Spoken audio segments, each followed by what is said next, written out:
ಶ್ರೀ ಗಣಪತಿ ಶಾರದಾ ಗುರುಭ್ಯೋ ನಮಃ. ಯತ್ರ ಯೋಗೇಶ್ವರ ಕೃಷ್ಣೋ ಯತ್ರ ಪಾರ್ಥೋ ಧನುರ್ಧರಃ ಯತ್ರ ಶ್ರೀ ವಿಜಯ ಭೂತಿರ್ಧ್ರುವ ನೀತಿರ್ಮತಿರ್ಮಮ. ಶ್ರೋತೃಗಳಿಗೆ ಶ್ರೀ ಅಳಸಿಂಗರಾಚಾರ್ಯ ವಿರಚಿತ ಶ್ರೀ ವ್ಯಾಸ ಮಹರ್ಷಿ ಪ್ರಣೀತ ಶ್ರೀಮನ್ ಮಹಾಭಾರತದ ಉದ್ಯೋಗ ಪರ್ವದಲ್ಲಿ ವಿದುರನು ಧೃತರಾಷ್ಟ್ರನಿಗೆ ಆತ್ರೇಯನು ಸಾಧ್ಯರಿಗೆ ಹೇಳಿದ ನೀತಿಗಳನ್ನು ತಿಳಿಸಿ ಪಾಂಡವರಲ್ಲಿರುವ ಗುಣಗಳನ್ನು ನಿರೂಪಿಸಿ ಅವರೊಡನೆ ಸಂಧಿ ಮಾಡಿಕೊಳ್ಳುವಂತೆ ಹೇಳಿದುದು ಎಂಬ 36ನೆಯ ಅಧ್ಯಾಯಕ್ಕೆ ಸ್ವಾಗತ. ವಿದುರನು ತಿರುಗಿ ಧೃತರಾಷ್ಟ್ರನನ್ನು ಕುರಿತು, ಮಹಾರಾಜ, ಇದೇ ವಿಚಾರವಾಗಿ ಹಿಂದೆ ಆತ್ರೇಯ ಮಹರ್ಷಿಗೂ ಸಾಧ್ಯರಿಗೂ ನಡೆದ ಸಂವಾದ ರೂಪವಾದ ಪುರಾತನ ಕಥೆಯೊಂದನ್ನು ಉದಾಹರಿಸುವರು. ನಾನು ಕೇಳಿರುವಂತೆ ಆ ಇತಿಹಾಸವನ್ನು ನಿನಗೆ ತಿಳಿಸುವೆನು, ಕೇಳು.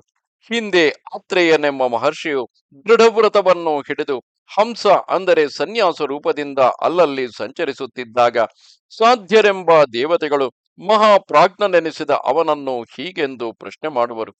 ಓ ಮಹರ್ಷಿ, ನಾವು ಸಾಧ್ಯರೆಂದು ಕರೆಯಲ್ಪಡುವ ದೇವತೆಗಳು ನಿನ್ನ ಲಕ್ಷಣಗಳನ್ನು ನೋಡಿ ನೀನು ಇಂಥವನೆಂದು ಊಹಿಸುವುದಕ್ಕೆ ನಮಗೆ ಸಾಧ್ಯವಿಲ್ಲ. ಶಾಸ್ತ್ರ ಶ್ರವಣದಿಂದ ನೀನು ಧೀರನೆಂದು ಧೀಮಂತನೆಂದು ನಮಗೆ ತೋರುತ್ತಿದೆ. ವಿದ್ವಾಂಸರಿಗೆ ಯೋಗ್ಯವಾಗಿಯೂ ಉತ್ತಮವಾಗಿಯೂ ಇರುವ ಕೆಲವು ನೀತಿ ವಾಕ್ಯಗಳನ್ನು ನಮಗೆ ತಿಳಿಸಬೇಕು ಎಂದರು. ಅದಕ್ಕೆ ಆ ಸನ್ಯಾಸಿಯು, ಎಲೈ ದೇವತೆಗಳಿರ, ನಾನು ನನ್ನ ಗುರುಗಳಿಂದ ಕೇಳಿ ತಿಳಿದಿರುವ ವಿಷಯಗಳನ್ನೇ ಹೇಳುವೆನು, ಕೇಳಿರಿ. ಮನುಷ್ಯನು ಧೈರ್ಯವನ್ನು, ಮನೋನಿಗ್ರಹವನ್ನು, ಸತ್ಯವನ್ನು, ಧರ್ಮವನ್ನು ಬಿಡದೆ ಅನುವರ್ತಿಸಬೇಕು ಮತ್ತು ಹೃದಯದೊಳಗಿನ ಆಶಾ ಗ್ರಂಥಿಗಳನ್ನು ನೀಗಿಸಿ ಪ್ರಿಯ ಪ್ರಿಯಗಳೆರಡನ್ನು ಸಮವಾಗಿ ಭಾವಿಸಬೇಕು. ಮತ್ತೊಬ್ಬರು ನಿಂದಿಸಿದರು ತಾನು ಪ್ರತಿಯಾಗಿ ನಿಂದಿಸಬಾರದು. ತಾಳಿದವನ ಕೋಪವೇ ನಿಂದಿಸಿದವನನ್ನು ದಹಿಸಿ ಬಿಡುವುದು. ನಿಂದಿಸಿದವನ ಪುಣ್ಯವೆಲ್ಲವೂ ತಾಳಿದವನಿಗೆ ಬಂದು ಸೇರುವುದು. ಆದುದರಿಂದ ಇತರರನ್ನು ನಿಂದಿಸಬಾರದು, ಅವಮಾನಗೊಳಿಸಲು ಬಾರದು, ಮಿತ್ರದ್ರೋಹಿಯಾಗಬಾರದು, ನೀಚರಲ್ಲಿ ಸೇವೆ ಮಾಡಬಾರದು, ಗರ್ವ ಪಡಬಾರದು, ಅಲ್ಪ ಜೀವನಗಳಿಗೆ ಕೈಯೆಕ್ಕಬಾರದು, ಕ್ರೂರವಾಗಿಯೂ ಕೋಪ ಸೂಚಕವಾಗಿಯೂ ಇರುವ ಮಾತುಗಳನ್ನು ಆಡಬಾರದು. ಕ್ರೂರ ವಾಕ್ಯಗಳು ಮನುಷ್ಯನ ಮರ್ಮಗಳನ್ನು, ಅಸ್ಥಿಗಳನ್ನು, ಹೃದಯವನ್ನು, ಪ್ರಾಣಗಳನ್ನು ಮೊತ್ತಕ್ಕೆ ಸೇರಿಸಿ ದಹಿಸುವುದು. ಆದುದರಿಂದ ಧರ್ಮದಲ್ಲಿ ನೆಲೆಗೊಂಡವನು ಕ್ರೂರ ವಾಕ್ಯಗಳನ್ನು ಯಾವಾಗಲೂ ನುಡಿಯಬಾರದು. ಇತರರಿಗೆ ಸಂಕಟವನ್ನು ಉಂಟು ಮಾಡತಕ್ಕವನು, ಕ್ರೂರನು, ಕಠಿಣ ವಾಕ್ಯವುಳ್ಳವನು, ಮುಳ್ಳುಗಳಂತಿರುವ ಮಾತುಗಳಿಂದ ಮನುಷ್ಯರನ್ನು ನೋಯಿಸತಕ್ಕವನು ಆದ ಮನುಷ್ಯನನ್ನು ಜನಗಳಲ್ಲಿ ಕೇವಲ ಅವಲಕ್ಷಣವೆಂದು, ಮುಖದಲ್ಲಿ ಮುಚ್ಚಿಡಲ್ಪಟ್ಟ ಮೃತ್ಯು ದೇವತೆಯುಳ್ಳವನೆಂದು ಭಾವಿಸಬೇಕು. ಬೇರೊಬ್ಬನು ತನ್ನನ್ನು ಸೂರ್ಯಾಗ್ನಿಗಳಂತೆ ಉರಿಯತಕ್ಕ ತೀಕ್ಷ್ಣವಾದ ವಾಗ್ಬಾಣಗಳಿಂದ ಚುಚ್ಚುತ್ತಿದ್ದರು ವಿವೇಕಿಯು ಅದಕ್ಕಾಗಿ ಕೊರಗದೆ ಕೋಪಿಸದೆ ಅಂಥವನ್ನು ತಾನು ಗಳಿಸಿದ ಪುಣ್ಯಗಳನ್ನೆಲ್ಲ ತನಗೆ ಕೊಡುತ್ತಿರುವನೆಂದು ತಿಳಿದು ಸಂತೋಷಿಸಬೇಕು. ಮನುಷ್ಯನು ಒಳ್ಳೆ ಸತ್ಪುರುಷನನ್ನಾಗಲಿ ತಪಸ್ವಿಯನ್ನಾಗಲಿ ಕಳ್ಳನನ್ನಾಗಲಿ ಯಾವನನ್ನು ಸೇವಿಸಿದರೆ ಅವನ ಗುಣವೇ ಇವನಿಗೂ ಬರುವುದು. ಬಟ್ಟೆಯನ್ನು ಯಾವ ಬಣ್ಣದಲ್ಲಿ ಅದ್ದಿದರೆ ಆ ಬಣ್ಣವನ್ನು ಹಿಡಿದುಕೊಳ್ಳುವಂತೆ ಇವನಿಗೂ ಸಹವಾಸಕ್ಕೆ ತಕ್ಕ ಗುಣವೇ ಬರುವುದು. ಬೇರೆಯವರು ತನ್ನೊಡನೆ ಬಾಯಾಡಿದರೂ ತಾನು ಹೆಚ್ಚು ಮಾತುಗಳನ್ನು ಆಡಬಾರದು, ಇತರರಿಂದಲೂ ಆಡಿಸಬಾರದು. ಹೊಡೆದರೂ ಪ್ರತಿಯಾಗಿ ಹೊಡೆಯಬಾರದು, ಹೊಡೆಸಲೂ ಬಾರದು. ತನಗೆ ಕೇಡು ಮಾಡಿದವನಿಗೂ ಯಾವನು ಕೇಡೆಣಿಸುವುದಿಲ್ಲವೋ ಅವನನ್ನು ದೇವತೆಗಳು ಪ್ರೀತಿಸಿ ಎದುರುಗೊಳ್ಳುವರು. ಮಾತಾಡದೆ ಮೌನದಿಂದಿರುವುದು ಮೇಲು, ಮಾತಾಡಿದರೂ ಸತ್ಯವನ್ನೇ ಆಡುವುದು ಅದಕ್ಕೂ ಮೇಲೆ ಎರಡನೆಯದು. ಆ ಸತ್ಯವು ಪ್ರಿಯವಾಗಿದ್ದ ಪಕ್ಷದಲ್ಲಿ ಅದಕ್ಕಿಂತಲೂ ಮೇಲಾಗಿ ಇದು ಮೂರನೆಯದು. ಸತ್ಯವೂ ಪ್ರಿಯವೂ ಆದ ಮಾತನ್ನು ಆಡುವಾಗ ಅದು ಧರ್ಮಯುಕ್ತವಾಗಿದ್ದರೆ ಅದು ಎಲ್ಲಕ್ಕಿಂತಲೂ ಮೇಲಾದ ನಾಲ್ಕನೆಯದು. ಮನುಷ್ಯನು ಎಂಥವರೊಡನೆ ಕೂಡಾಡುವನೋ, ಎಂಥವರಲ್ಲಿ ಸೇವೆ ಮಾಡುವನೋ, ತಾನು ಮುಂದೆ ಹೇಗಾಗಬೇಕೆಂದು ಬಯಸುವನೋ ಅದಕ್ಕೆ ತಕ್ಕಂತೆಯೇ ಆಗುವನು. ಮನುಷ್ಯನು ಯಾವುದನ್ನು ತೊರೆದು ಬಂದರೆ ಅದರಿಂದ ಮುಕ್ತನಾಗುವನು. ಹೀಗೆ ಎಲ್ಲವನ್ನು ತೊರೆದು ಬಂದವನಿಗೆ ಅಣು ಮಾತ್ರವೂ ದುಃಖವಿರದು. ಇಂಥವನು ಬೇರೊಬ್ಬರಿಂದ ಜಯಿಸಲ್ಪಡುವುದೂ ಇಲ್ಲ. ಇವನಿಗೆ ಬೇರೊಬ್ಬರನ್ನು ಜಯಿಸುವ ಆಶೆಯೂ ಹುಟ್ಟದು. ಇವನು ಮತ್ತೊಬ್ಬರನ್ನು ದ್ವೇಷಿಸುವುದಿಲ್ಲ, ಇತರರನ್ನು ಹಂಗಿಸುವುದೂ ಇಲ್ಲ. ನಿಂದಾ ಸ್ತುತಿಗಳೆರಡು ಇವನಿಗೆ ಸಮಾನವೇ. ಇಂಥವರು ಇತರರು ತನ್ನನ್ನು ನಿಂದಿಸಿದಾಗ ಕೊರಗುವುದೂ ಇಲ್ಲ. ಸ್ತುತಿಸಿದಾಗ ಹಿಗ್ಗುವುದೂ ಇಲ್ಲ. ಯಾವನು ಎಲ್ಲರಿಗೂ ಕ್ಷೇಮವನ್ನೇ ಕೋರುತ್ತಾ ಮನಸ್ಸಿನಲ್ಲಿ ಯಾರಿಗೂ ಕೇಡನ್ನು ಎಣಿಸದಿರುವನು, ಅವನು ಸತ್ಯವಾದಿಯಾಗಿ ಮೃದುವಾಗಿ ಜಿತೇಂದ್ರಿಯನಾಗಿರುವನು. ಯಾವನು ಸತ್ಯವಾದಿಯಾಗಿ ಮೃದುವಾಗಿ ಜಿತೇಂದ್ರಿಯನಾಗಿರುವನು, ಅಂಥವನು ಪುರುಷರಲ್ಲಿ ಉತ್ತಮನು. ಸ್ವಪ್ರಯೋಜನವಿದ್ದಾಗಲೂ ಪ್ರಿಯ ವಾಕ್ಯವನ್ನು ನುಡಿಯುವವನು, ಬಾಯಿಂದ ಆಡಿದುದನ್ನು ಕೊಟ್ಟು ಬಿಡುವವನು, ಇತರರ ದೋಷವನ್ನು ಕಂಡು ಹಿಡಿಯುವವನು ಪುರುಷರಲ್ಲಿ ಮಧ್ಯಮನು. ಅಯೋಗ್ಯ ಕಾರ್ಯಗಳಿಗೆ ಪ್ರೇರೇಪಿಸುವುದು, ಇತರರ ತಿರಸ್ಕಾರಕ್ಕೂ ನಿಂದೆಗೂ ಪಾತ್ರನಾಗುವುದು, ಉಪಕಾರ ಸ್ಮರಣೆ ಇಲ್ಲದಿರುವುದು, ಯಾರಿಗೂ ತಾನು ಮಿತ್ರನೆನಿಸದೆ ಮನಸ್ಸಿನಲ್ಲಿ ಕೆಟ್ಟ ಯೋಚನೆಯನ್ನೇ ಮಾಡುತ್ತಿರುವುದು, ಇದೆಲ್ಲ ಅಧಮ ಪುರುಷರ ಲಕ್ಷಣಗಳು. ಯಾವನು ತನ್ನಲ್ಲಿ ತನಗೆ ನಂಬಿಕೆ ಇಲ್ಲದವನಾಗಿದ್ದು ತನ್ನ ಹಿರಿಯರಿಂದಲೂ ತನಗೆ ಕ್ಷೇಮ ಉಂಟೆಂದು ನಂಬಿಕೆಯನ್ನು ಇಡುವುದಿಲ್ಲವೋ, ತನಗೆ ಆಪ್ತರಾದ ಮಿತ್ರರನ್ನು ನಿರಾಕರಿಸುವನು, ಅಂಥವನು ಮನುಷ್ಯರಲ್ಲಿ ಅಧಮನು. ಮನುಷ್ಯನು ಉತ್ತಮರಲ್ಲಿಯೇ ಸೇವೆ ಮಾಡಬೇಕು. ಒಂದು ವೇಳೆ ಕಷ್ಟಕಾಲವು ಬಂದಾಗ ಮಧ್ಯಮರಲ್ಲಿ ಸೇವೆ ಮಾಡಬಹುದು. ತನ್ನ ಹಿತವನ್ನು ಕೋರುವವನು ಅಧಮರಲ್ಲಿ ಸೇವೆ ಮಾಡಲೇಬಾರದು. ಅಧಮನಾದವನು ಅಸತ್ತುಗಳನ್ನು ಆಶ್ರಯಿಸಿ ಅವರ ಬಲದಿಂದಲೇ ಹಣವನ್ನು ಗಳಿಸುವನು. ತನ್ನ ಪ್ರಜ್ಞೆಯಿಂದಾಗಲಿ ಪೌರುಷದಿಂದಾಗಲಿ ಒಳ್ಳೆ ಪ್ರಶಂಸೆಯನ್ನು ಪಡೆದು ಮುಂದೆ ಬರುವುದಿಲ್ಲ. ಮಹಾ ಕುಲದಲ್ಲಿ ಹುಟ್ಟಿದವರ ನಡತೆಯೊಂದು ಅವನಿಗೆ ಬರಲಾರದು ಎಂದನು. ಆಗ ಧೃತರಾಷ್ಟ್ರನು ತಿರುಗಿ ವಿದುರನನ್ನು ಕುರಿತು, ಓ ವಿದುರ, ದೇವತೆಗಳೇ ಆಗಲಿ ಧರ್ಮಾರ್ಥಗಳಲ್ಲಿ ನಿರತರಾದ ಸತ್ಪುರುಷರಾಗಲಿ ಶಾಸ್ತ್ರಜ್ಞರಾಗಲಿ ಮಹಾ ಕುಲದವರನ್ನೇ ಪ್ರೀತಿಸುತ್ತಿರುವರು. ಈ ವಿಚಾರದಲ್ಲಿ ನಾನೊಂದು ಪ್ರಶ್ನೆಯನ್ನು ಕೇಳಬೇಕಾಗಿದೆ.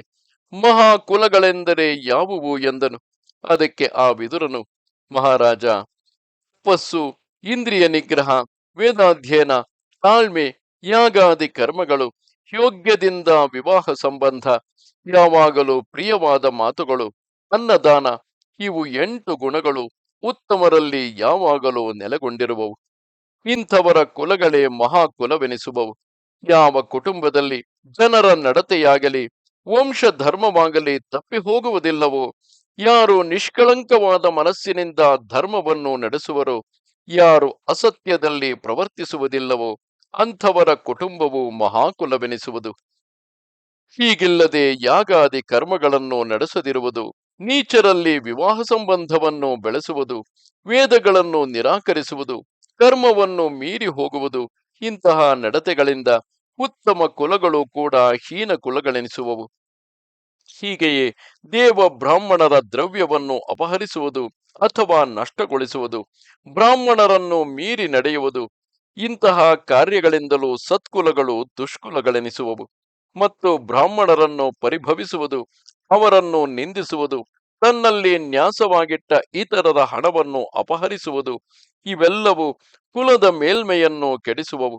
ಒಂದು ಕುಟುಂಬದಲ್ಲಿ ಧನ ಬಲವು, ಪುರುಷ ಬಲವು, ಗೋಧನವು ವಿಶೇಷವಾಗಿದ್ದರೂ ನಡತೆಯಲ್ಲಿ ಹೀನವಾಗಿದ್ದ ಕುಲಗಳು ಕುಲವೆಂಬ ಎಣಿಕೆಗೆ ಬರುವುದಿಲ್ಲ. ಸ್ವಲ್ಪ ಧನವುಳ್ಳ ಕುಲವಾದರೂ ಆ ಕುಲದವರ ನಡತೆಯು ಒಳ್ಳೆಯದಾಗಿದ್ದರೆ ಅದು ಉತ್ತಮ ಕುಲವೆಂಬ ಗಣನೆಗೆ ಬಂದು ಮಹತ್ತಾದ ಕೀರ್ತಿಗೂ ಪಾತ್ರವಾಗುವುದು. ಮನುಷ್ಯನು ಶೀಲವನ್ನು ಪ್ರಯತ್ನದಿಂದ ಕಾಪಾಡಬೇಕೇ ಹೊರತು ಹಣವನ್ನು ಕಾಪಾಡುವ ಪ್ರಯತ್ನವು ಅಷ್ಟೇನೂ ಶ್ಲಾಘ್ಯವಲ್ಲ. ಐಶ್ವರ್ಯವೆಂಬುದು ಬರುತ್ತಲೂ ಹೋಗುತ್ತಲೂ ಇರುವುದು. ಧನದಿಂದ ಕ್ಷೀಣಿಸಿದವನು ಕೆಟ್ಟು ಹೋಗಲಾರನು. ಶೀಲದಿಂದ ಕೆಟ್ಟು ಹೋದವನು ಎಂದೆಂದಿಗೂ ಕೆಟ್ಟು ಹೋದವನೇ. ಗೋ ಸಮೃದ್ಧಿಯಿಂದಲೂ ಕುದುರೆಗಳಿಂದಲೂ ವಿದ್ಯೆಗಳಿಂದಲೂ ಫಲವತ್ತಾದ ಕೃಷಿಯಿಂದಲೂ ಕೂಡಿದ್ದರೂ ಶೀಲವಿಲ್ಲದ ಕುಲವು ವೃದ್ಧಿಗೆ ಬರಲಾರದು. ಆದುದರಿಂದ ಓ ಮಹಾರಾಜ, ನಮ್ಮ ವಂಶದಲ್ಲಿ ವೈರಬುದ್ಧಿಯುಳ್ಳವನಾಗಲಿ, ಕೆಟ್ಟವರ ಮಾತಿಗೆ ಕಿವಿಗೊಡುವವನಾಗಲಿ, ಪರರ ಸ್ವತ್ತನ್ನು ಅಪಹರಿಸುವವನಾಗಲಿ, ಕಪಟಿಯಾಗಲಿ, ಮಿತ್ರದ್ರೋಹಿಯಾಗಲಿ, ಅನೃತವಾದಿಯಾಗಲಿ, ಗುರು ಹಿರಿಯರಿಗೂ ಅತಿಥಿಗಳಿಗೂ ದೇವತೆಗಳಿಗೂ ಅರ್ಪಿಸದೆ ಮೊದಲೇ ಊಟ ಮಾಡುವವನಾಗಲಿ ಯಾವನೊಬ್ಬನೂ ಇರಬಾರದು. ಮತ್ತು ಯಾವನು ಬ್ರಾಹ್ಮಣರನ್ನು ಹಿಂಸೆಗೊಳಿಸುವನೋ, ಯಾವನು ಅವರನ್ನು ದ್ವೇಷಿಸುವನೋ, ಯಾವನು ಕೃಷಿಯನ್ನು ಕೆಡಿಸುವನೋ, ಅಂಥವರೆಲ್ಲ ನಮ್ಮ ಕೂಟದಲ್ಲಿಯೇ ಇರಲು ಯೋಗ್ಯರಲ್ಲ. ರಾಜ, ಬೇರೇನೂ ಇಲ್ಲದಿದ್ದರೂ ಮನೆಗೆ ಬಂದ ಅತಿಥಿಗಳನ್ನು ಸಂತೋಷಗೊಳಿಸುವುದಕ್ಕಾಗಿ ಹುಲ್ಲು ಕಡ್ಡಿಗಳು, ಅಂದರೆ ಹುಲ್ಲು ಚಾಪೆ, ಬರೀ ನೆಲ, ನೀರು, ನಾಲ್ಕನೆಯದು ಪ್ರಿಯವಾದ ಬಾಯಿ ಮಾತು. ಇವಿಷ್ಟಾದರೂ ಸಾಧುಗಳ ಹೃದಯದಲ್ಲಿ ಯಾವಾಗಲೂ ಇಲ್ಲದೆ ಹೋಗಲಾರವು. ಒಳ್ಳೆ ಶ್ರದ್ಧೆಯಿಂದ ಒಪ್ಪಿಸಲ್ಪಡುವ ಈ ಅಲ್ಪ ವಸ್ತುಗಳೇ ಧರ್ಮ ನಿರತವಾದ ಪುಣ್ಯಶಾಲಿಗಳ ಸತ್ಕಾರಕ್ಕಾಗಿ ಏರ್ಪಟ್ಟಿವೆ. ಸ್ಯಂದನ ವೃಕ್ಷವೆಂಬುದು ಸಣ್ಣನಾಗಿದ್ದರೂ ಒಳ್ಳೆ ಭಾರವನ್ನು ತಡೆಯಬಲ್ಲವುಗಳಾಗಿವೆ. ಇದಕ್ಕಾಗಿಯೇ ಇವುಗಳನ್ನು ಬಂಡಿಗಳಿಗೆ ಉಪಯೋಗಿಸುವರು. ಬೇರೆ ಮರಗಳಿಗೆ ಆ ಶಕ್ತಿಯಿಲ್ಲ. ಅದರಂತೆಯೇ ಮಹಾಕುಲದಲ್ಲಿ ಹುಟ್ಟಿದವರು ಪ್ರಯತ್ನ ಪರರಾಗಿ ಎಂತಹ ಕಾರ್ಯಭಾರವನ್ನಾದರೂ ಹೊತ್ತು ಸಾಗಿಸಬಲ್ಲರು. ಇತರರು ಆ ಶಕ್ತಿಯುಳ್ಳವರಲ್ಲ. ಯಾವನ ಕೋಪವು ಭೀತಿಯನ್ನು ಉಂಟು ಮಾಡುವುದೋ ಅವನು ಅವನಿಗೆ ಮಿತ್ರನಲ್ಲ. ಭಯದಿಂದ ಉಪಚಾರ ಮಾಡಬೇಕಾದವನು ಮಿತ್ರನೆನಿಸಲಾರನು. ಯಾವ ಮಿತ್ರನಲ್ಲಿ ತಂದೆಯಲ್ಲಿರುವ ಪ್ರೀತಿ ಗೌರವಗಳು ಏರ್ಪಡುವವೋ ಅವನೇ ಸರಿಯಾದ ಮಿತ್ರನು. ಉಳಿದವರೆಲ್ಲರೂ ಕೇವಲ ನಾಮಮಾತ್ರದ ಸಂಬಂಧದವರು. ಸಂಬಂಧವೇನೂ ಇಲ್ಲದವನಾಗಿದ್ದರೂ ಯಾವನು ನಿಷ್ಕಾರಣವಾದ ಮೈತ್ರಿಯನ್ನು ಇಡುವನೋ ಅವನೇ ಬಂಧು, ಅವನೇ ಸ್ನೇಹಿತನು, ಅವನೇ ಗತಿ, ಅವನೇ ಮೇಲಾದ ದಿಕ್ಕೆನಿಸುವನು. ಚಂಚಲ ಚಿತ್ತನಿಗೂ ಹಿರಿಯರಲ್ಲಿ ಸೇವೆಯನ್ನು ಮಾಡದವನಿಗೂ ಚಿತ್ತ ಭ್ರಮವುಳ್ಳವನಿಗೂ ಸ್ನೇಹಿತರೊಡನೆ ಕೂಡಾಟವು ಸ್ಥಿರವಾಗಿರಲಾರದು. ಚಂಚಲ ಮನಸ್ಸುಳ್ಳವನು ಬುದ್ಧಿಹೀನನು, ಇಂದ್ರಿಯ ವಶನು ಆದವನನ್ನು ಹಂಸಗಳು ಒಣಗಿದ ಕೊಳವನ್ನು ಹೇಗೋ ಹಾಗೆ ಸಂಪತ್ತುಗಳು ಬಿಟ್ಟು ಹೋಗುವವು. ಆಕಾಶದಲ್ಲಿ ಅಸ್ಥಿರವಾದ ಮೇಘಗಳಂತೆ ಇದ್ದಕ್ಕಿದ್ದ ಹಾಗೆ ಕೋಪಿಸಿ ಆರ್ಭಟಿಸುವುದು, ಒಡನೆಯೇ ನಿಷ್ಕಾರಣವಾಗಿ ಪ್ರಸನ್ನತೆಯನ್ನು ತೋರಿಸುವುದು ಅಸಾಧುಗಳ ಸ್ವಭಾವವು. ತಾವು ಇತರರಿಂದ ಸತ್ಕಾರವನ್ನು ಉಪಕಾರವನ್ನು ಪಡೆದಿದ್ದರೂ ಅಂತಹ ಮಿತ್ರರಿಗೆ ಯಾರು ಸಮಯಕ್ಕೆ ಒದಗುವುದಿಲ್ಲವೋ ಅಂತಹ ಕೃತಜ್ಞರು ಸತ್ತ ಮೇಲೆ ಕೂಡ ಮಾಂಸಾಹಾರಿಗಳು ಅವರ ಮಾಂಸವನ್ನು ತಿನ್ನಲಾರವು. ತನ್ನಲ್ಲಿ ಧನವಿದ್ದರೂ ಇಲ್ಲದಿದ್ದರೂ ಮಿತ್ರರಲ್ಲಿ ಯಾಚಿಸಲೇಬೇಕು. ಹಾಗೆ ಯಾಚಿಸದವನು ಆ ಮಿತ್ರರ ಪ್ರೇಮದ ಬಲವನ್ನು ತಿಳಿಯಲಾರನು. ಮನಸ್ಸಿನಲ್ಲಿ ಕೊರಗುವುದರಿಂದ ಮನುಷ್ಯನ ರೂಪವು ಕೆಡುವುದು, ಬಲವು ಕೆಡುವುದು, ಅವನ ಜ್ಞಾನವು ಕೆಡುವುದು. ಮನಸ್ಸಂತಾಪದಿಂದ ವ್ಯಾಧಿಯು ಪ್ರಾಪ್ತವಾಗುವುದು. ದುಃಖದಿಂದ ಹೊಂದಬಹುದಾದ ಲಾಭವೂ ಇಲ್ಲ. ದುರ್ಬಲವಾದ ಶರೀರವು ಬೆಂದು ಹೋಗುವುದು. ವೈರಿಗಳು ಇದನ್ನು ನೋಡಿ ಸಂತೋಷ ಪಡುವರು. ಆದುದರಿಂದ ದುಃಖಕ್ಕೆ ಮನಸ್ಸನ್ನು ಕೊಡಬೇಡ. ಮನುಷ್ಯನು ತಿರುಗಿ ತಿರುಗಿ ಹುಟ್ಟುವನು, ಸಾಯುವನು, ಆಗಾಗ ಹೀನ ಸ್ಥಿತಿಗೆ ಬರುವನು, ಅಭಿವೃದ್ಧಿಯನ್ನು ಹೊಂದುವನು, ಆಗಾಗ ಮತ್ತೊಬ್ಬರನ್ನು ಯಾಚಿಸುವಂತಾಗುವನು, ಇನ್ನೊಮ್ಮೆ ತಾನೇ ಯಾಚಿಸಲ್ಪಡುವ ಸ್ಥಿತಿಗೆ ಬರುವನು, ಆಗಾಗ ಇತರರನ್ನು ದುಃಖಪಡಿಸುವನು, ಮತ್ತೊಮ್ಮೆ ಇತರರಿಂದ ತಾನು ದುಃಖಗೊಳಿಸಲ್ಪಡುವನು. ಮನುಷ್ಯನಿಗೆ ಸುಖ ದುಃಖಗಳು, ಭಾವಗಳು ಅಂದರೆ ಇರುವಿಕೆ ಇಲ್ಲದಿರುವಿಕೆ, ಲಾಭಗಳು, ಜೀವಿತ ಮರಣಗಳು ಇವೆಲ್ಲ ಚಕ್ರದಂತೆ ಸುತ್ತಿ ಸುತ್ತಿ ಬರುತ್ತಿರುವವು. ಆದುದರಿಂದ ಧೀರನಾದವನು ಇವುಗಳಿಗಾಗಿ ಹರ್ಷಿಸಲು ಬಾರದು, ದುಃಖಿಸಲು ಬಾರದು. ಮಹಾರಾಜ, ಇಂದ್ರಿಯಗಳಾದರೂ ಅಂದರೆ ಮನಸ್ಸು ಮತ್ತು ಪಂಚೇಂದ್ರಿಯಗಳು ಬಹಳ ಚಂಚಲಗಳು. ಈ ಇಂದ್ರಿಯಗಳನ್ನು ಬಿಗಿ ಹಿಡಿಯದೆ ಸಡಿಲ ಬಿಟ್ಟರೆ ಅವುಗಳಲ್ಲಿ ಯಾವ ಕಡೆಗೆ ದಾರಿ ಕೊಡುವುದೋ ಅದಕ್ಕೆ ತಕ್ಕಂತೆ ಮನುಷ್ಯನ ಬುದ್ಧಿಯು ರಂಧ್ರ ಬಿದ್ದ ಮಡಕೆಗಳಿಂದ ನೀರು ಸೋರಿ ಹೋಗುವಂತೆ ಆಯಾ ಕಡೆಗೆ ಓಡುವುದು ಎಂದನು. ಆಗ ಧೃತರಾಷ್ಟ್ರನು ತಿರುಗಿ ವಿದುರನನ್ನು ಕುರಿತು, ವತ್ಸ ವಿದುರ, ಆ ಧರ್ಮರಾಜನಾದರೂ ಈಗ ಅರಣಿಯೊಳಗಿನ ಬೆಂಕಿಯಂತೆ ನಮ್ಮ ದೇಹದೊಳಗೆ ಅಡಗಿದ ಅಗ್ನಿ ಎನಿಸಿರುವನು. ಅವನು ವಂಚನೆಯಿಂದಲೇ ನನ್ನಿಂದ ಉಪಚರಿಸಲ್ಪಟ್ಟವನು. ಮೂಢರಾದ ನನ್ನ ಮಕ್ಕಳನ್ನು ಅವನು ಯುದ್ಧದಲ್ಲಿ ತೀರಿಸಿ ಬಿಡುವುದು ನಿಶ್ಚಯವೇ. ನನಗೆ ಈ ಪ್ರಪಂಚವೆಲ್ಲವೂ ಭೀತಿಮಯವಾಗಿರುವುದು. ನನ್ನ ಮನಸ್ಸು ಯಾವಾಗಲೂ ಭಯದಿಂದ ಕುದಿಯುತ್ತಿರುವುದು. ಆದುದರಿಂದ ಓ ಮಹಾಮತಿ, ನನಗೆ ನಿರ್ಭಯವಾದ ನೆಲೆ ಯಾವುದು, ಅದನ್ನು ನೀನು ತಿಳಿಸು ಎಂದನು. ಅದಕ್ಕೆ ಆ ವಿದುರನು, ಓ ಮಹಾರಾಜ, ಈಗ ನಿನಗೆ ಜ್ಞಾನಕ್ಕಿಂತಲೂ ತಪಸ್ಸಿಗಿಂತಲೂ ಇಂದ್ರಿಯ ನಿಗ್ರಹಕ್ಕಿಂತಲೂ ಮನಸ್ಸಿನಲ್ಲಿ ಲೋಭವನ್ನು ಬಿಟ್ಟು ಬಿಡುವುದಕ್ಕಿಂತಲೂ ಬೇರೆ ವಿಧದಿಂದ ಶಾಂತಿಯುಂಟಾಗುವ ಹಾಗೆ ನನಗೆ ತೋರಲಿಲ್ಲ.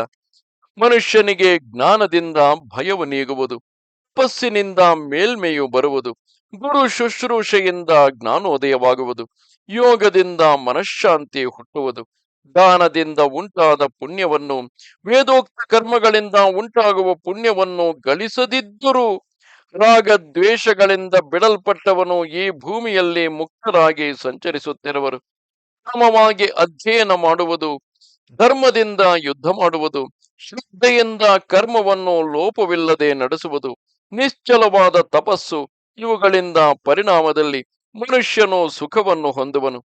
ಓ ಮಹಾರಾಜ, ತನ್ನವರಲ್ಲಿಯೇ ಭೇದ ಬುದ್ಧಿಯನ್ನು ಹೊಂದಿದವನು ಒಳ್ಳೆ ಮೃದುವಾದ ಹಾಸಿಗೆಯನ್ನು ಹಾಕಿಕೊಂಡು ಮಲಗಿದರೂ ನಿದ್ರಿಸಲಾರನು. ಪಕ್ಕದಲ್ಲಿ ಸ್ತ್ರೀಯರಿದ್ದರೂ ಸಂತೋಷಿಸಲಾರನು.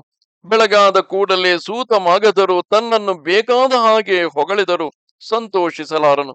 ಮತ್ತು ತನ್ನವರಿಂದ ಹೊರಗಾದವನು ಧರ್ಮವನ್ನು ನಡೆಸಲಾರನು. ಅಂಥವರು ಇಹಲೋಕದ ಯಾವ ಸುಖವನ್ನು ಅನುಭವಿಸಲಾರರು. ಅಂಥವರು ಗೌರವವನ್ನು ಪಡೆಯಲಾರರು. ಅಂಥವರು ಶಾಂತಿಯನ್ನು ಬಯಸಲಾರರು. ತನ್ನವರಲ್ಲಿ ಭೇದ ಬುದ್ಧಿ ಇರುವವನಿಗೆ ಇತರರು ಹೇಳಿದ ಹಿತವಾದಗಳು ರುಚಿಸಲಾರವು. ಅವರಿಗೆ ಇಷ್ಟ ವಸ್ತು ಲಾಭವಾಗಲಿ, ತನ್ನಲ್ಲಿರುವ ವಸ್ತುಗಳ ರಕ್ಷಣೆಯಾಗಲಿ, ಅಂದರೆ ಯೋಗಕ್ಷೇಮಗಳು ಕೈಗೂಡಲಾರವು. ಓ ಮಹಾರಾಜ, ತನ್ನವರಲ್ಲಿ ಭೇದ ಬುದ್ಧಿಯುಳ್ಳವರಿಗೆ ನಾಶವೊಂದು ಹೊರತು ಬೇರೆ ಗತಿಯೇ ಇಲ್ಲವೆಂದು ತಿಳಿ.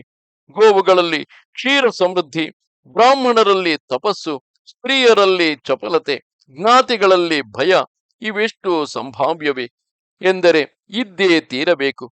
ಓ ಭರತ ಕುಲೋತ್ತಮ, ಸಣ್ಣವನಾಗಿದ್ದರೂ ಸಮವಾದ ಮತ್ತು ಉದ್ದವಾದ ಹಲವು ನೂಲೆಳೆಗಳು ಒಂದಾಗಿ ಸೇರಿದ್ದಾಗ ಅವುಗಳ ಸಂಖ್ಯಾ ಬಹುತ್ವದಿಂದ ಅನೇಕ ವರ್ಷಗಳ ಎಳೆದಾಟವನ್ನು ತಡೆಯಬಲ್ಲವಲ್ಲವೇ?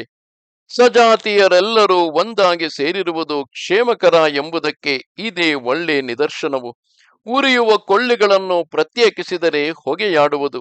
ಆ ಕೊಳ್ಳಿಗಳನ್ನು ಒಂದಾಗಿ ಸೇರಿಸಿದಾಗ ಚೆನ್ನಾಗಿ ಉರಿಯುವುದಲ್ಲವೇ? ಅದರಂತೆಯೇ ಜ್ಞಾತಿಗಳಾದವರು ಒಬ್ಬರಿಗೊಬ್ಬರು ಅಗಲಿದಾಗ ಅವರಲ್ಲಿ ತೇಜಸ್ಸು ಮಲಿನವಾಗುವುದು. ಒಂದಾಗಿದ್ದಾಗಲೇ ಪ್ರಕಾಶಕ್ಕೆ ಬರುವುದು. ಬ್ರಾಹ್ಮಣರಲ್ಲಿಯೂ ಸ್ತ್ರೀಯರಲ್ಲಿಯೂ ಗೋವುಗಳಲ್ಲಿಯೂ ಜ್ಞಾತಿಗಳಲ್ಲಿಯೂ ಯಾರು ತಮ್ಮ ಪರಾಕ್ರಮವನ್ನು ತೋರಿಸಲು ಯತ್ನಿಸುವರೋ ಅಂಥವರು ಮಾಗಿದ ಹಣ್ಣು ತೊಟ್ಟಿನಿಂದ ಕಳಚಿ ಬಿದ್ದು ಹೋಗುವಂತೆ ಅಧೋಗತಿಯನ್ನು ಹೊಂದುವರು. ಇದಲ್ಲದೆ ಕಾಡಿನಲ್ಲಿ ದೃಢವಾಗಿ ಬೇರೂರಿ ಬೆಳೆದು ದೊಡ್ಡ ಮರವಾದರೂ ಒಂಟಿಯಾಗಿದ್ದಾಗ ಬಿರುಗಾಳಿಯ ಪೆಟ್ಟಿಗೆ ತಡೆಯಲಾರದೆ ಮುರಿದು ಬೀಳುವುದು. ಅಂತಹ ವೃಕ್ಷಗಳೇ ಗುಂಪಾಗಿ ಬೆಳೆದಿದ್ದರೆ ಒಂದಕ್ಕೊಂದು ಬೆಂಬಲವಾಗಿರುವುದರಿಂದ ಎಂತಹ ಗಾಳಿ ಬಂದರೂ ಮುರಿದು ಬೀಳಲಾರವು. ಇದರಂತೆಯೇ ಒಳ್ಳೆ ಗುಣಾಢ್ಯನಾಗಿದ್ದರೂ ಬಲಶಾಲಿಯಾಗಿದ್ದರೂ ಮನುಷ್ಯನು ತನ್ನವರಿಂದ ಬೇರೆಯಾಗಿದ್ದಾಗ ಗಾಳಿಯು ಒಂಟಿ ಮರವನ್ನು ಹೇಗೋ ಹಾಗೆ ಶತ್ರುಗಳು ಅವನನ್ನು ನಿಗ್ರಹಿಸುವುದು ಸುಲಭವೆಂದು ಭಾವಿಸುವರು. ಆದುದರಿಂದ ಕೊಳದಲ್ಲಿ ತಾವರೆಗಳು ಹೇಗೋ ಹಾಗೆ ಜ್ಞಾತಿಗಳು ಅನ್ಯೋನ್ಯ ಸಹಾಯ ಬಲದಿಂದಲೂ ಆಶ್ರಯ ಬಲದಿಂದಲೂ ಚೆನ್ನಾಗಿ ವೃದ್ಧಿಗೆ ಬರುವರು. ಬ್ರಾಹ್ಮಣರು, ಗೋವುಗಳು, ಜ್ಞಾತಿಗಳು, ಶಿಶುಗಳು, ಸ್ತ್ರೀಯರು, ಅನ್ನ ಹಾಕಿದವರು, ಮರೆಹೊಕ್ಕವನು, ಇಂಥವರಲ್ಲಿ ಎಷ್ಟೇ ದೊಡ್ಡ ತಪ್ಪಿದ್ದರೂ ಅವನನ್ನು ದೂರ ಮಾಡುವುದೇ ಅವರಿಗೆ ದಂಡನವೇ ಹೊರತು ಅವರನ್ನು ಕೊಲ್ಲಬಾರದು. ರಾಜೇಂದ್ರ, ಮನುಷ್ಯನಿಗೆ ಹಣವಂತನಾಗಿರುವುದೊಂದು, ರೋಗವಿಲ್ಲದಿರುವುದೊಂದು, ಇವೆರಡಕ್ಕಿಂತಲೂ ಮೇಲಾದ ಭಾಗ್ಯವಿಲ್ಲ. ರೋಗಿಗಳು ಮೃತಪ್ರಾಯರೇ. ನಿನಗೆ ನಿತ್ಯಾರೋಗ್ಯವಿರಲಿ. ಮಹಾರಾಜ, ಕೋಪವೆಂಬುದು ವಿಲಕ್ಷಣವಾದ ಒಂದು ಪಾನ ದ್ರವ್ಯವು. ಅದು ವ್ಯಾಧಿಗಾಗಿ ಹುಟ್ಟಿದುದಲ್ಲ. ತಲೆನೋವನ್ನು ತರತಕ್ಕದು, ಬಹಳ ಕಟುವಾದುದು, ಪಾಪಕ್ಕೆ ಕಾರಣವಾದುದು, ಕ್ರೂರವು, ತೀಕ್ಷ್ಣವೂ ಉಷ್ಣವೂ ಆದುದು. ಸತ್ಪುರುಷರಿಗೆ ಮಾತ್ರ ಅದನ್ನು ಕುಡಿದು ಬಿಡುವುದಕ್ಕೆ ಸಾಧ್ಯವು. ಅಸತ್ತುಗಳು ಅದನ್ನು ಕುಡಿಯಲಾರರು. ಈಗ ನೀನು ಆ ಕೋಪವನ್ನು ಕುಡಿದು ಬಿಟ್ಟು ನಿಶ್ಚಿಂತನಾಗಿರು. ಚಿಂತಾರೋಗ ಪೀಡಿತರು ಪುತ್ರ, ಪಶು ಮೊದಲಾದ ತಮ್ಮ ಇಷ್ಟ ಫಲಗಳನ್ನು ಆಧರಿಸುವುದಿಲ್ಲ. ವಿಷಯ ನಿಶ್ಚಯಗಳನ್ನು ತಿಳಿಯುವುದಿಲ್ಲ. ಯಾವಾಗಲೂ ದುಃಖದಿಂದಲೇ ನರಳುತ್ತಿರುವರು. ಹಣದಿಂದ ಉಂಟಾದ ಭೋಗಗಳನ್ನಾಗಲಿ ಸೌಖ್ಯಗಳನ್ನಾಗಲಿ ಅವರು ಅನುಭವಿಸಲಾರರು. ಓ ಮಹಾರಾಜ, ಹಿಂದೆ ನಿನಗೆ ನಾನು ಎಷ್ಟೋ ವಿಧವಾಗಿ ಹೇಳಿದೆನು. ದ್ರೌಪದಿಯನ್ನು ದ್ಯೂತದಲ್ಲಿ ಜಯಿಸಿದಾಗಲೇ ಈ ಆಟದಿಂದ ದುರ್ಯೋಧನನನ್ನು ನಿವಾರಿಸು ಎಂದು ನಿನಗೆ ನಾನು ಎಷ್ಟೋ ವಿಧದಿಂದ ಹೇಳಿದೆನಲ್ಲವೇ? ಅದನ್ನು ನೀನು ಆಗ ನಡೆಸಲಿಲ್ಲ. ವಿವೇಕಿಗಳು ಇಂತಹ ಜೂಜಾಟಕ್ಕೆ ಎಂದಿಗೂ ಸಮ್ಮತಿಸಲಾರರು. ಮೃದು ಸ್ವಭಾವವುಳ್ಳವನೊಡನೆ ವಿರೋಧಿಸುವುದು ಬಲವೆನಿಸುವುದಿಲ್ಲ. ಸೂಕ್ಷ್ಮ ಧರ್ಮಗಳನ್ನು ಎಚ್ಚರಿಕೆಯಿಂದ ತಿಳಿದು ನಡೆಸಬೇಕು. ಐಶ್ವರ್ಯವೆಂಬುದು ಕ್ರೂರನಲ್ಲಿ ಸೇರಿದರೆ ದೊಡ್ಡ ನಾಶಕ್ಕೆ ಕಾರಣವಾಗುವುದು. ಅದೇ ವಿವೇಕಿಯಲ್ಲಿ ಸೇರಿದರೆ ಮೇಲೆ ಮೇಲೆ ಅಭಿವೃದ್ಧಿ ಹೊಂದಿ ಪುತ್ರ ಪೌತ್ರ ಪರಂಪರೆಯಾಗಿ ಸಾಗುವುದು. ಆದುದರಿಂದ ಅಣ್ಣ, ನಿನ್ನ ಮಕ್ಕಳು ಪಾಂಡವರನ್ನು ಕರೆದು ಅವರೊಡನೆ ಸೇರಿ ಅವರನ್ನು ರಕ್ಷಿಸಲಿ. ಪಾಂಡುವಿನ ಮಕ್ಕಳು ನಿನ್ನ ಮಕ್ಕಳನ್ನು ಕಾಪಾಡಲಿ. ಗುರುಗಳೆಲ್ಲರೂ ಸಮಾನವಾದ ಶತ್ರು ಮಿತ್ರರುಳ್ಳವರಾಗಿ ಒಂದೇ ಬಗೆಯ ಕಾರ್ಯವುಳ್ಳವರಾಗಿ ಏಕೀಭವಿಸಿ ಸುಖದಿಂದಲೂ ಸಮೃದ್ಧಿಯಿಂದಲೂ ಬಾಳಲಿ. ಅಣ್ಣ, ಈಗ ನೀನೇ ಕೌರವರೆಲ್ಲರಿಗೂ ಪ್ರಮುಖನೆನಿಸಿಕೊಂಡಿರುವೆ. ಕುರುಕುಲವು ಮತ್ತಕ್ಕೆ ನಿನ್ನ ಅಧೀನವಾಗಿರುವುದು. ಅಜಮೇಢ ವಂಶಕ್ಕೆ ಅಲಂಕಾರ ಭೂತನಾದ ಓ ಮಹಾರಾಜ, ಪಾಂಡವರು ಇನ್ನೂ ಬಾಲಕರು. ವನವಾಸದಿಂದ ಕಷ್ಟಪಟ್ಟು ಬಂದಿರುವ ಅವರನ್ನು ಪ್ರೇಮದಿಂದ ರಕ್ಷಿಸಿ ನಿನ್ನ ಕೀರ್ತಿಯನ್ನು ರಕ್ಷಿಸಿಕೊಳ್ಳುವವನಾಗು. ಪಾಂಡವರೊಡನೆ ಈಗಲೇ ನೀನು ಸಂಧಿಯನ್ನು ಮಾಡು. ರಂಧ್ರವನ್ನೇ ಹುಡುಕುತ್ತಿರುವ ನಿನ್ನ ಶತ್ರುಗಳಿಗೆ ನಿಮ್ಮಲ್ಲಿ ವೈರದಿಂದ ಅವಕಾಶವನ್ನು ಕಲ್ಪಿಸಿಕೊಡಬೇಡ. ಆ ಪಾಂಡವರೆಲ್ಲರೂ ಸತ್ಯದಲ್ಲಿಯೇ ನೆಲೆಗೊಂಡವರು. ದುರ್ಯೋಧನನು ಅತಿಕ್ರಮಿಸಿ ಹೋಗದಂತೆ ಅವನನ್ನು ನೀನು ಅಡಗಿಸಿಡು ಎಂದನು. ಇದು 36ನೆಯ ಅಧ್ಯಾಯವು. ನಮಸ್ತೆ ಶಾರದೆ ದೇವಿ, ಕಾಶ್ಮೀರ ಪುರವಾಸಿನಿ, ತ್ವಾಮಹಂ ಪ್ರಾರ್ಥೆಯೇ ನಿತ್ಯಂ, ವಿದ್ಯಾದಾನಂಚ ದೇಹಿಮೆ. ನಮಸ್ಕಾರ.